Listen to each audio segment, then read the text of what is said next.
తెలుసు, కూటమి ప్రభుత్వం ఎన్నో మాటలు చెప్పి ఎన్నో ఆశలు పెట్టి రైతాంగానికి అన్ని రకాలుగా మేలు చేస్తామని, అన్ని వర్గాలకి న్యాయం చేస్తామని చెప్పి వచ్చి 17 నెలలైనప్పటికీ కూడా ఏ కార్యక్రమాలను నిర్వహించకుండా అన్ని వర్గాల ప్రజల్ని ఇబ్బంది పెడుతున్న పరిస్థితిని మనం గమనిస్తూ ఉన్నాం.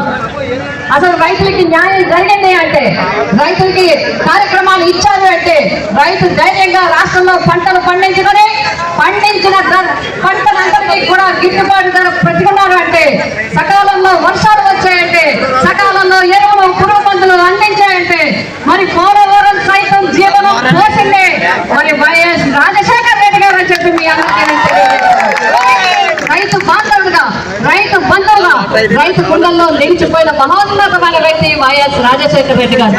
ఆయన హయాంలో అనేక కార్యక్రమాలు రైతుల కోసం తీసుకోవడం జరిగింది. అదే విధంగా వారి ఆశయాలకి వారసులుగా వచ్చిన వైఎస్ జగన్మోహన్ రెడ్డి గారు వచ్చినప్పటి నుంచి రైతు భరోసా కేంద్రాలు దేశం మొత్తంలో ఎక్కడా లేనట్టుగా ప్రతి గ్రామంలో కూడా మరి రైతు భరోసా కేంద్రాలు 2000 మందికి ఉండే విధంగా చేయడం దగ్గర నుంచి, అంతేకాదు ముఖ్యంగా మనం చూస్తే పంట మొదలు పెట్టిన దగ్గర నుంచి ధాన్యం అమ్మే వరకు ఏ రకమైన పంటల్లో కూడా అన్ని గిట్టుబాటు ధర వచ్చే వరకు రైతు వెన్నంటి ఉన్నది ఎవరు అంటే జగన్మోహన్ రెడ్డి తెలియజేస్తా ఉన్నాం.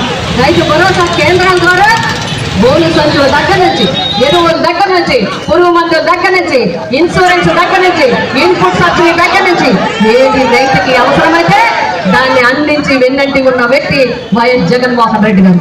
ఈ రోజు రైతు భరోసా కేంద్రాల్లో మీకు ఏం చేస్తున్నారు? తాళాలు వేశారు. అంటే రైతుని ఇదేనా గౌరవించడం? ఇదేనా మన సుపరిపాలన అంటే? మీరు సుపరిపాలన అని తిరుగుతున్నారు. ఈవేళ మరి ఏ నియోజకవర్గంలో అయినా వెళ్ళి సొసైటీ దగ్గర చూస్తే రైతులు పనులు మానేసుకొని, రోజు కూలీ మానేసుకొని, రైతులు సన్నకారు, చిన్నకారు, రైతులు, కౌలు రైతులు అందరూ లైన్లో అక్కడ ఇబ్బందులు పడుతున్న పరిస్థితి మనం చూస్తూ ఉన్నాం. ఒక్క